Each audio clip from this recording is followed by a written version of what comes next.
मैं राज, एक आम लड़का, और मेरी कहानी उस भूतिया अस्पताल की है जो हमेशा मेरे अंदर का डर जगाता है। मेरे गांव में एक पुरानी अफसाने वाली अस्पताल थी जिसे सभी लोग भूतिया मानते थे। उस अस्पताल का नाम सेंट मैरी अस्पताल था।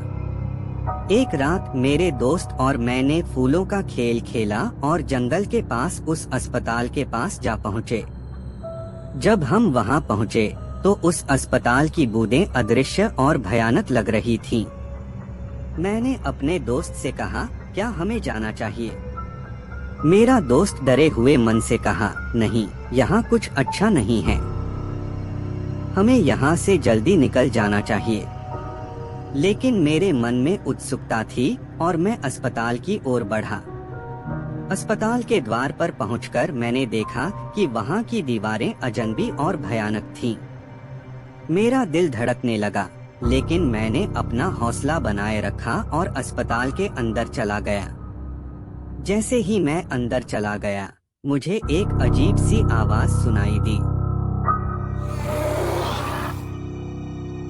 मैंने धीरे से कहा, कौन है?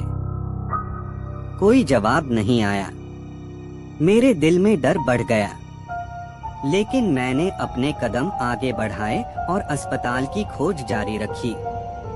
मैंने एक कमरे का दरवाजा खोला और अंदर देखा। वहां कुछ डॉक्टर और नर्सेस थे, लेकिन उनकी आंखों में कुछ अनदेखी चीजों की चमक थी। मैंने उन्हें पूछा, क्या यहाँ कुछ अजीब चीजें होती हैं? एक डॉक्टर ने हंसते हुए कहा, नहीं बेटा, यहाँ सब कुछ ठीक है। तुम क्यों ऐसा पूछ रहे हो? मैंने कहा, कुछ नहीं, मुझे सिर्फ पूछ रहा था। मैंने उनसे विदा लिया और अस्पताल की खोज जारी रखी। लेकिन मेरे आश्चर्य की बात है कि कमरे के सारे डॉक्टर और नर्सेस मेरे पर नजर जमा कर रहे थे, जैसे कि वे कुछ चुपके से चिंता में हो।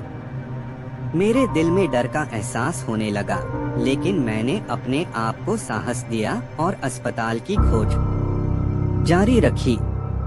मैंने कई कमरों की खोज की, लेकिन हर जगह शांति थी। फिर एक कमरे में मैंने एक लॉकर देखा। लॉकर का दरवाजा खुला हुआ था, लेकिन अंदर कुछ डरावनी चीजें थीं। मैंने देखा कि वहां एक पुरानी किताब और कुछ अनजान सामग्री थी। मेरी उत्सुकता बढ़ी और मैंने लॉकर को खोला। किताब को उठाकर मैंने उसे पढ़ने की कोशिश की, लेकिन वह किताब बहुत ही पुरानी और क्षतिग्रस्त थी और मैं उसमें से कुछ भी समझ नहीं पाया। मैंने किताब को वापस लॉकर में रख दिया और अस्पताल की खोज जारी रखी। लेकिन तभी मेरी नजर कुछ और अजीब चीजों पर पड़ी। मैंने देखा कि कुछ अजीब आकृतियों की बनी चीजें उस कमरे के कोने में थीं, जो उस अस्पताल की रहस्यमय और भूतिया माहौल को और भी डरावना बना रही थीं। मेरा दिल धड़कने लगा, लेकिन मैंने अपने आप को संभाल लिया और वहां से बाहर निकल गया। लेकिन मेरे मन में यह अस्पताल का भूतिया दृश्य बस गया।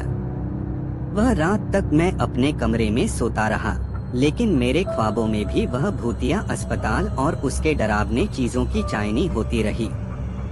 और तब से उस भूतिया अस्पताल के दरवाजे से गुजरने का सोचना ही मेरे लिए डरावना हो गया, क्योंकि जब भी मैं वहां जाता तो मेरे दिल का धड़कना और अजीब सी आवाजें मुझे बयान करती थीं कि कुछ अद्भुत और अनजान है जो मुझे कहीं खींच रहा है।